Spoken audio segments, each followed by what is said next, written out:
Hi everyone. Okay, so since we ran out of time in class today and we didn't get a chance to talk about the Sophia Rosenfeld article, that was the second assigned reading, Truth and Consequences. I thought I would make this little video because it's important you don't skip over this. Um, I want you to go back and read it again if you've already read it. Of course, if you haven't read it at all, watch this video and then go read it. But it's worth diving into because what she does here is she references a lot of the ideas that we're going to talk about in this class. The problem is the article is so short, it's super dense, and she makes a lot of references to stuff that we haven't yet talked about. So don't worry if you found this article extremely difficult. Yeah, it does kind of give you a sense of what's coming up in the rest of the class, but don't be intimidated by it. I'm going to help you out. So, in this article, notice right away the one thing that you all should have picked up on after we talked about this in class is that she spends a while describing the statement of the problem. She spends, like, I think, about 3 pages on this, although one is taken up by a huge illustration, so it's short. But she does spend a few paragraphs describing the current situation and why that's a problem, right? She doesn't start just getting into her argument until about midway through, I think it's page 4. Sorry, I didn't write the page numbers on here. Page 4 of the PDF, that is. When she first brings up the idea of what she calls public knowledge or serviceable truths. Okay, so she talks about that very briefly and says that it's very important, but it's important that you understand what it is, and she doesn't explain it very much. So let me just give you a little more information.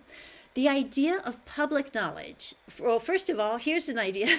There are multiple different kinds of truth. How about that? So that was an implied assumption that was not stated in the article. And I hadn't even stated it yet in this class. But that's actually an assumption of this article, that there are different kinds of truth. There's the kind of truth that's like a logical truth. There are mathematical truths. Those are like the same. Essentially, 2 plus 2 equals 4. That's a mathematical truth. Other kinds of truth are more like contingent. This word contingent that comes up a lot in philosophy of this epistemological questions of philosophy. The word contingent comes up a lot, and that at first, when I was first encountering this stuff, that threw me a lot because I was like, well, I know what the word contingent means. Of course, something is contingent. It's dependent upon something else, right? Me going out tonight is contingent on me getting all my homework done or whatever. So certain kinds of truths are contingent, meaning they're dependent upon other things, which means they always could have been otherwise if those other things didn't happen. Okay? So most of the facts of history are contingent types of truths. The fact that Germany invaded Belgium in August 1914, that's a fact of history that is contingent. Germany always had the option to not have done that. It's possible that Germany could have decided to not do that thing, and so that thing could not have happened. That's what they mean by contingency. She only mentions it very briefly early on in the article, and we're going to read a whole article. When we get to Hannah Arendt, we're going to read about this a lot more. But that's what she is referring to there.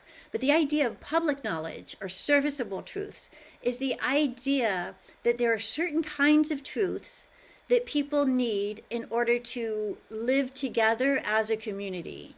Okay? So sort of like governing truths.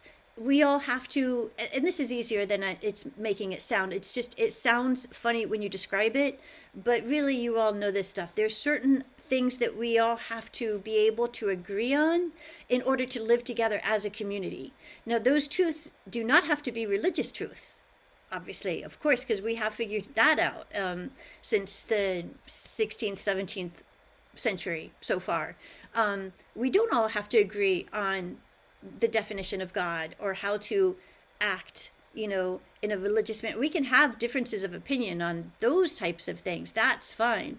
But the public knowledge is like, what are the kinds of truths that we need to agree on? For example, towards the end of the article, she gives an example of labor statistics. If we're going to be able to devise a coherent public policy on labor, we have to at least be able to agree on whether the employment rate is going up or down. And right now in our society, people don't agree on that. Not because the employment rate is going up one way and down the other way, or not because of any kind of interpretation, but because some people, because of their political loyalties, don't believe certain facts. That's what she's talking about. So that's when she's describing the problem, that's what she's talking about, the public knowledge that we need in order to govern ourselves is breaking down. But overall, her main point, one of her main propositions in this article, and don't try to map this one, it's too condensed, I think. One of her main propositions of her argument is that the concept of truth and democracy, those two concepts are both traditionally, she says, that a traditionally close conceptual and historical relationship. They have a traditionally close conceptual and historical relationship. So the idea of modern democracy is closely connected to modern ideas of truth. That's what she's talking about there. So that comes at the end of page 3. So in the rest of this video, which I know is about 25 minutes long, I'm just going to tell you, go through page by page. So have a copy of your article that you can refer to find where in the section in the article that she's talking about these ideas, because I'll give you some page numbers of the PDF that you can then go look at and correspond to. Okay, so I'll go through the rest of the article in the next few slides. Okay, so what you probably noticed is that she does spend a few pages describing the problem, just like we talked about in class today. It's not always just in the first paragraph. Sometimes an author will spend a few paragraphs, or in this case a few pages, just describing the problem. What is the problem or the issue they are addressing? What is the current situation? La coyuntura, right? That's what's happening right now that is problematic. And that goes up all the way into page 4. So on page 4, there's a section called a peculiar attitude, and that goes from pages 4 and 5. They talk about this. Like I said, section headings in this case, the article maybe not super clear, but maybe a better heading would have been the one that I put on my slide here. The truth discernment process, then and now, or actually I should say the democratic truth discernment process. Because that's what she's talking about. A peculiar attitude is that there was a distinction between how people under the ancien regime, or the old regime, that's a term that gets used a lot, I'll explain about that in a minute, how people under the old regime, pre-French Revolution, thought about the truth discernment process, and how people thought about it after the French Revolution. Okay, so what do I mean by that? First of all, I don't mean specifically the French Revolution in this case. That brings me to the term ancien régime. It's a French term. We see it a lot. It's not a typo. They didn't just leave off the T. It's because it's French. People use that term to refer to the period of monarchies that happened before the American Revolution and then the French Revolution. Okay, so whenever you see the term ancien régime, it just refers to the period before the revolutions that brought about modern democracies as we know them today, kind of. We've gotten a lot better since then, and there was this Jacobean repression that followed the French Revolution. It wasn't very democratic, but generally, we date our democracy in the U.S. back to the American Revolution. I guess they do in France. They date it back to the French Revolution, even though they had multiple revolutions. Anyway, the idea of modern democracies contrasted to the ancien regime, which they had two different ideas about the truth discernment process. How do we know what is true? Or how do we come up with that public knowledge that she just described, or the idea of serviceable truth? Serviceable truth or public knowledge being the kinds of knowledge that we need in order to govern ourselves, in order to live together, right? So she says the reason why that section is called a peculiar attitude is because it was a very different concept. Under the ancien regime, it was the concept of only the king and the clergy maybe had access to truth. Now, after the revolution, everybody could have access to truth. Theoretically, at least that was the ideal that like the founding fathers were aiming for when they were writing the Constitution, say, for example. They had this idea that it wasn't only elites like them who had access to the truth. They weren't, even though it was a flawed process, you know, they left a lot of people out, they still were not instituting a monarchy in the what would become the United States. They were trying to do something extremely different from all of the monarchies in Europe. They were trying to create a modern democracy. So when the founding fathers were like writing the Constitution and Declaration of Independence and all of these idealistic tracts that form the founding documents of our country, they had this ideal in their heads that the public, and the public meaning not just aristocrats like them, but including farmers and blacksmiths and, whatever other occupations they had back then, but the peasantry, including everybody. So they had this idea of the public, although, of course, again, they're not including women, they're not including people of color or slaves or Native Americans. They are only including white people here. But it's still a more democratic idea than the idea of a monarchy. It's at least the first step. So we can recognize that although it's still very far away from what we would consider a democracy today, it's the first step away from monarchy towards a democracy. So that step could only happen if they had very different ideas about how one could go about knowing what is true. If only the kings and the clergy could know what was true, then you can have a monarchy. But the founding fathers were of this generation, very educated. They loved to read people like John Locke and Rousseau. They loved Rousseau. They loved Locke even more. So all of these Enlightenment era thinkers, where the idea of a public, a more democratic idea of how truth gets produced in for governing the public knowledge or the serviceable truth, how that kind of knowledge gets produced is not just the realm of a king or a clergy or even the aristocracy, but it should, in theory, extend to everybody, right? Okay, so that's what she's talking about. Remember, her whole point in this article and in the book that we're going to read by her is that our ideas about truth are closely connected to our ideas about what kinds of political systems that we live under. Okay, so that's what she means. I hope this was helpful. In the next slides, I'll go talk about the rest of the sections of the article. Okay? Okay, the next section of the article is called the refinements of falsehood. Now remember when I said sometimes you can look at the section titles to get an idea of what their main points are? In this case, yeah, maybe not so much. I don't know where that title comes from. Here's my suggested title, The Rise of the Experts or the Professional Class, okay? So here I'm talking about pages 5 through 7 of the PDF.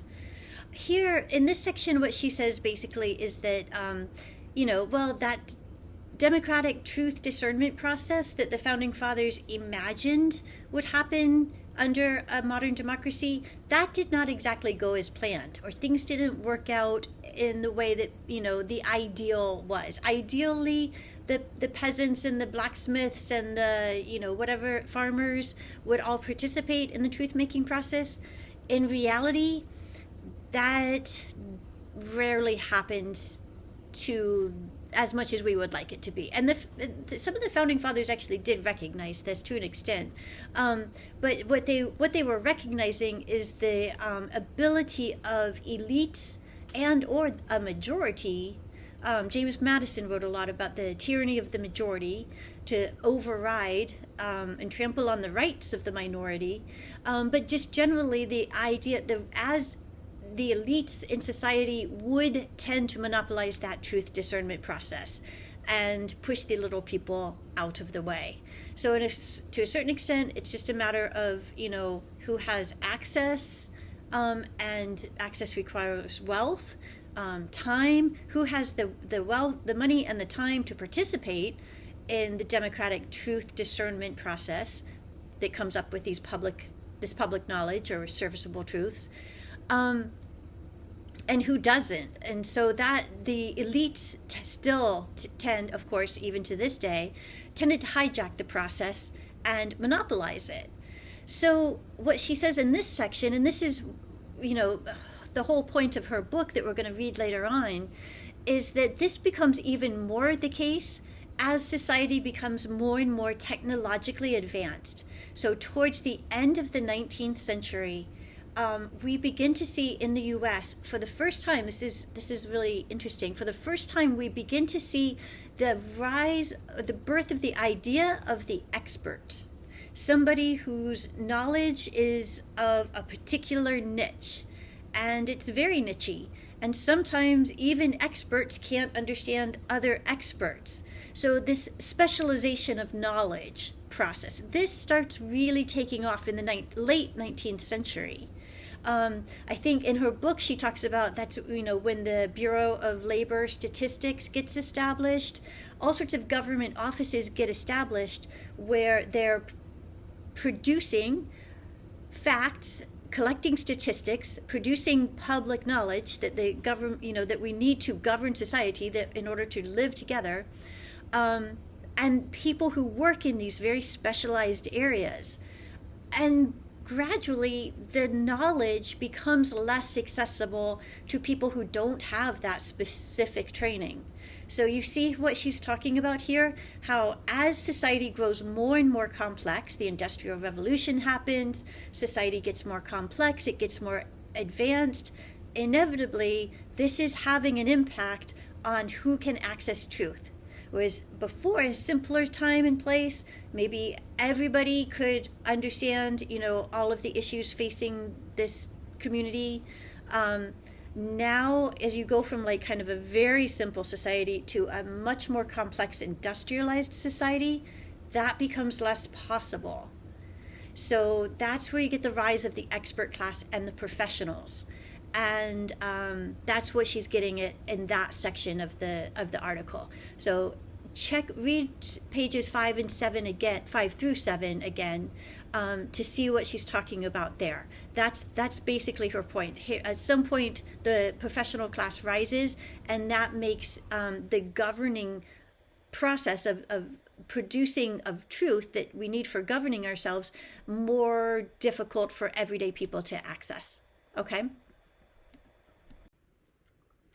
Okay, and finally, the last couple of pages, pages 7 and 8, the top of page 7 is the end of the previous section, and that's where she says, that populists can exploit this reality, that reality that, a complex society needs expert knowledge. That creates a situation that populists can exploit, and there's a bit of a restatement of the problem here.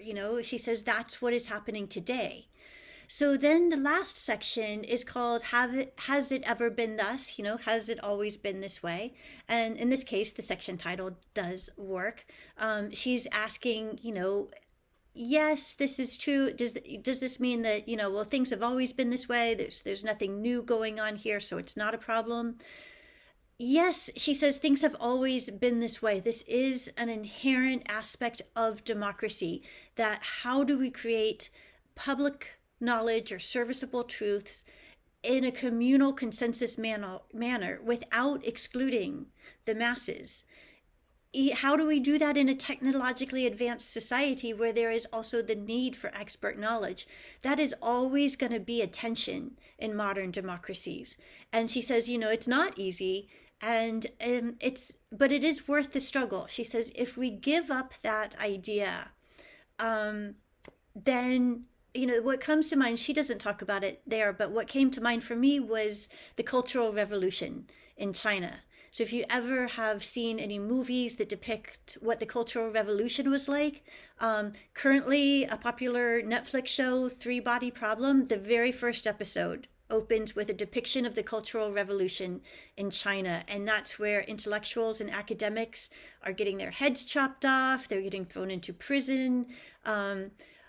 It was this horrible time that happened. It lasted about 10 years, I think, 1965 to 1975, when Chairman Mao died.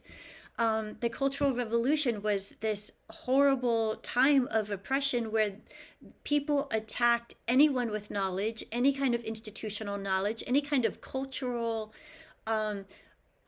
anything of their cultural heritage or cultural artifacts because it was exclusive.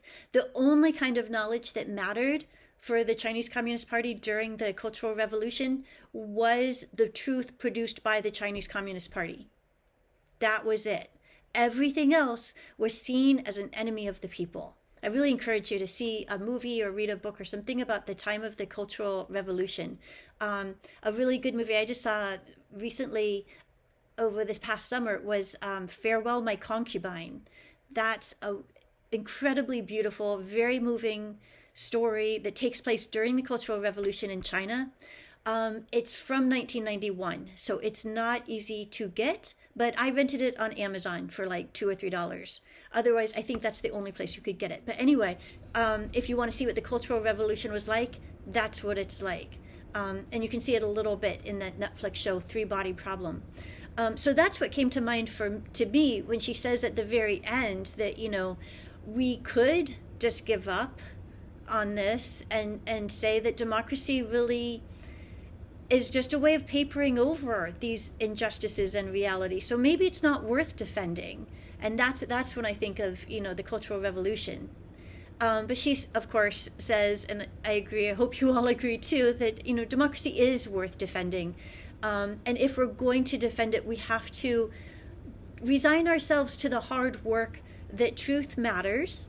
If we want to, she says in her words, make moral and epistemic progress. If we want to have progress away from lies and propaganda and towards a more democratic society, we have to find ways to reconcile, to find ways to do that very difficult, not always easy process of the truth, what did I call it? The truth deliberation process of democracies. We have to find ways to do that if we don't want to live in autocracies. Because that was another thing that she talked about here. She mentioned the word a couple of times. I haven't had a chance to explain it yet. It's a wonderful word. I want you all to know it very well by the end of class. That word is pluralism. Whenever you see the word populism, think of the word pluralism as its opposite.